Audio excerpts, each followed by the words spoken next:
Oi, meu nome é Maria Laura, eu sou psicóloga e nesse vídeo eu quero conversar com vocês sobre o comportamento alimentar.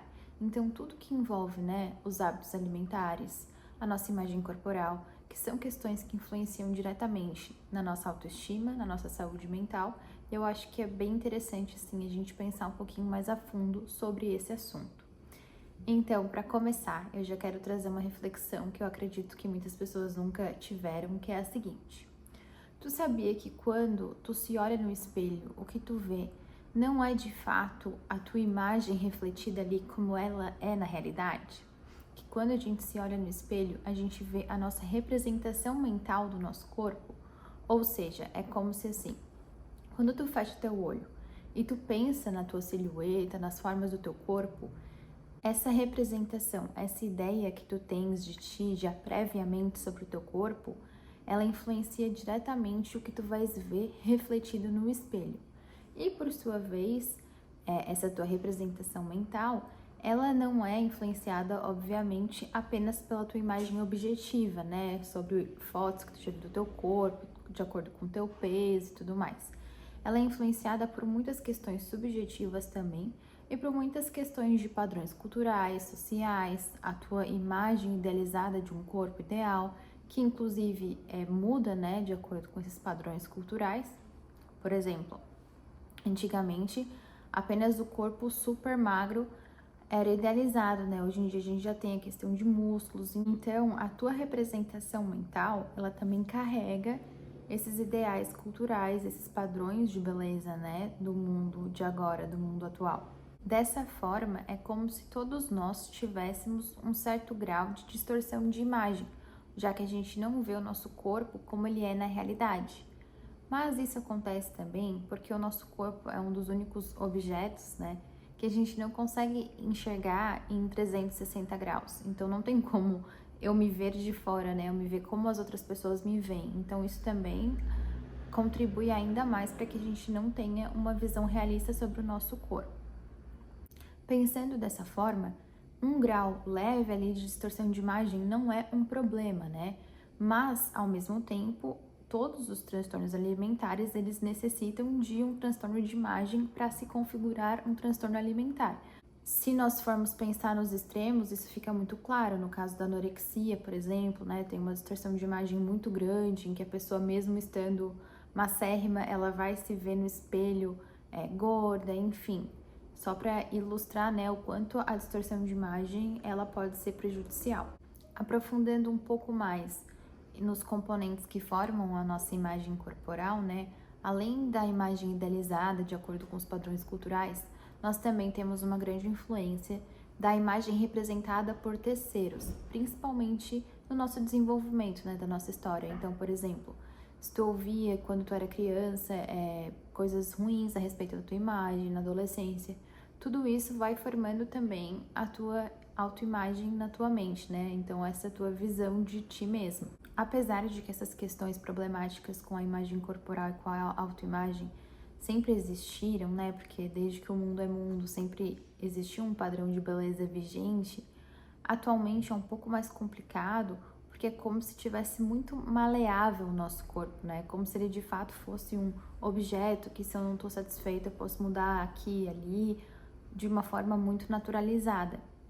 Então, é muito complicado porque acaba que esse padrão fica inatingível e também vai mudando muito rápido o que é belo, o que não é, e a gente fica nessa busca incessante por se encaixar nesse padrão, Além disso, hoje existe um paradoxo muito grande, porque ao mesmo tempo que existe essa cobrança muito alta através das redes sociais de um corpo musculoso, ao mesmo tempo sequinho, tem também um autoestímulo ao consumo alimentar de alimentos hiperpalatáveis e também um estilo de vida muito corrido, em que a maioria das pessoas não tem tempo de planejar suas refeições, além das questões socioeconômicas, enfim.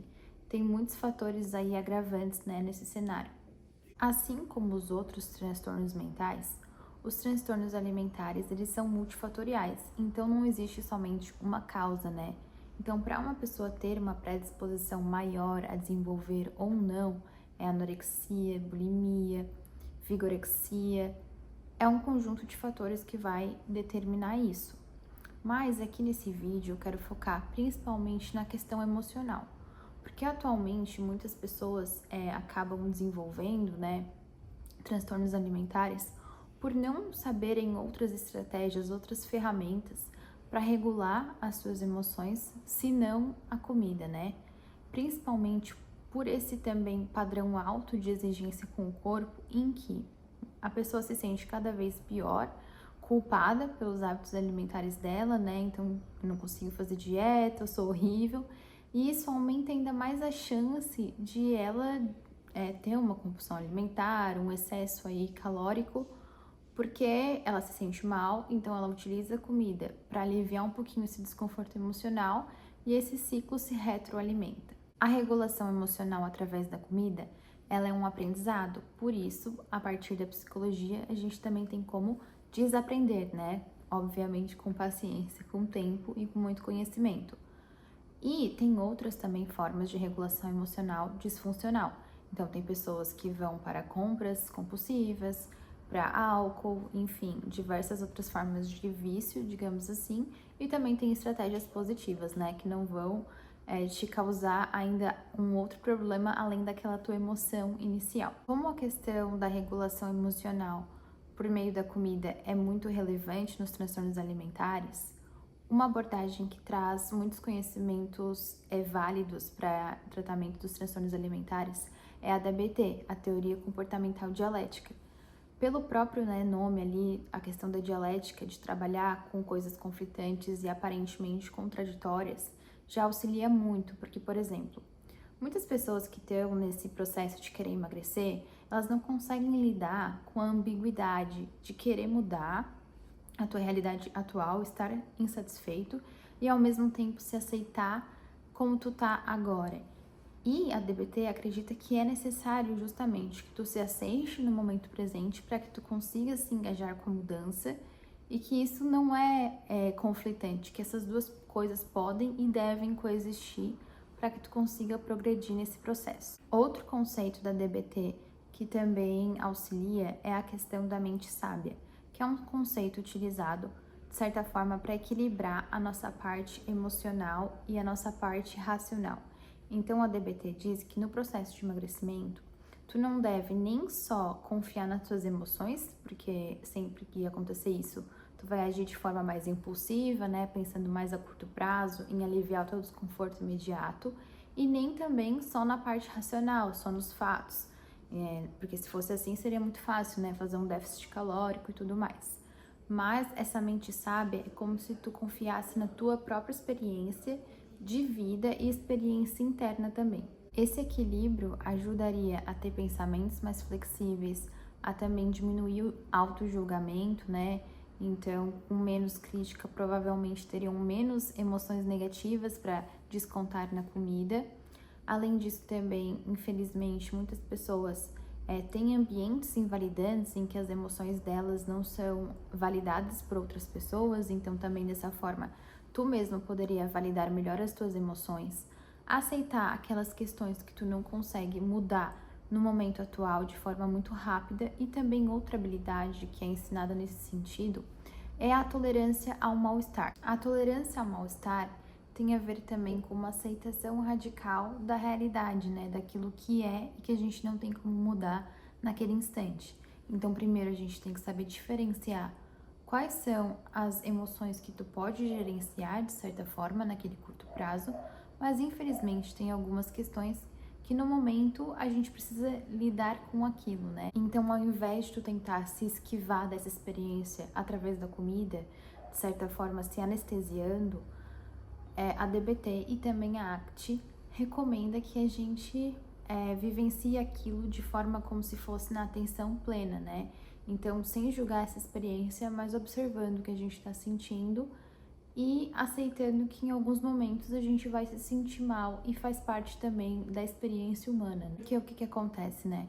Muitas vezes nós temos a maior parte do nosso tempo com emoções normais ou positivas, digamos, 80% do tempo, e 20% do tempo tu vai ter angústia, vai ter tédio, vai ter tristeza.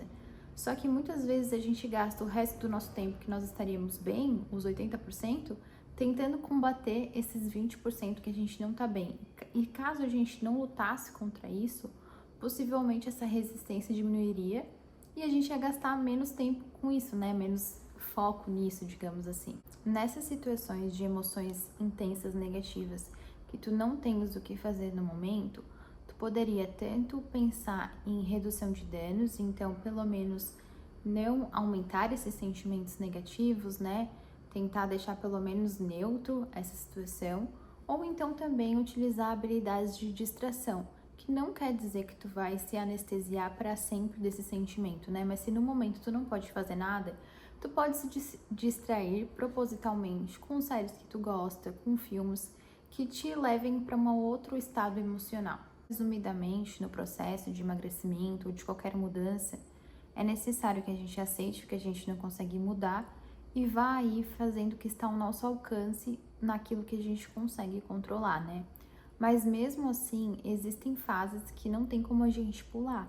Então, tem um psicólogo que ele falou de 5 fases para que qualquer mudança possa acontecer. Se chama modelo transteórico da mudança de comportamento. E a primeira fase é a pré-contemplação.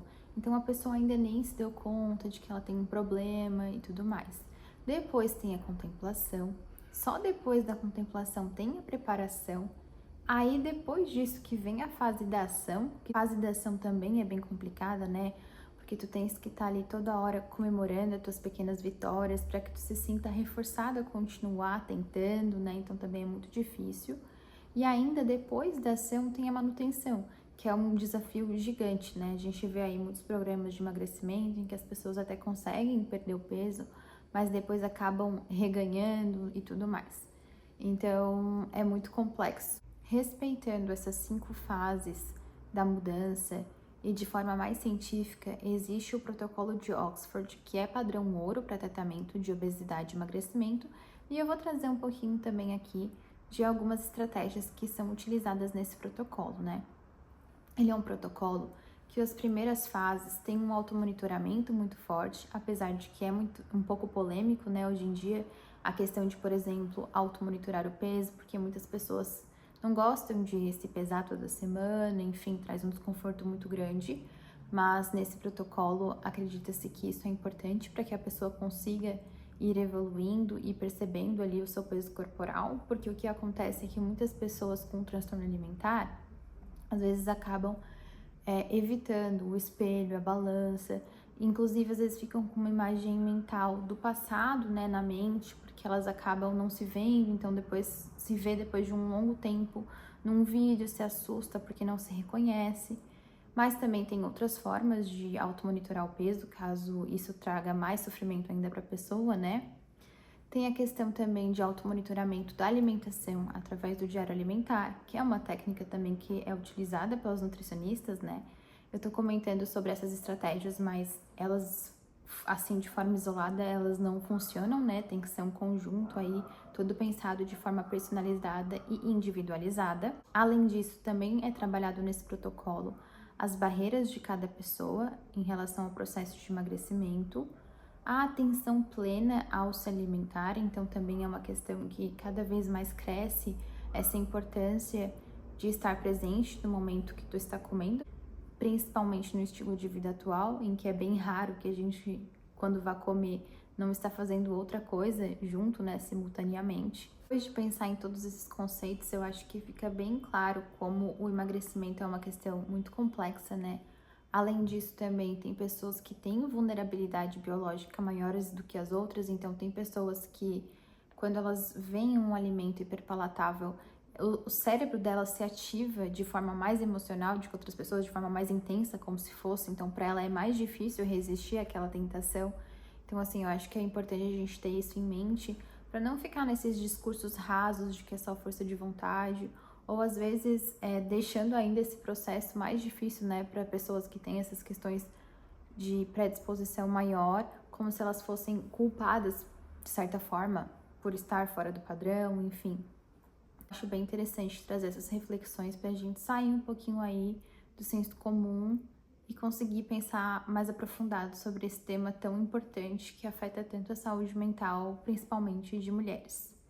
Se vocês gostaram desse vídeo, curtam para eu saber.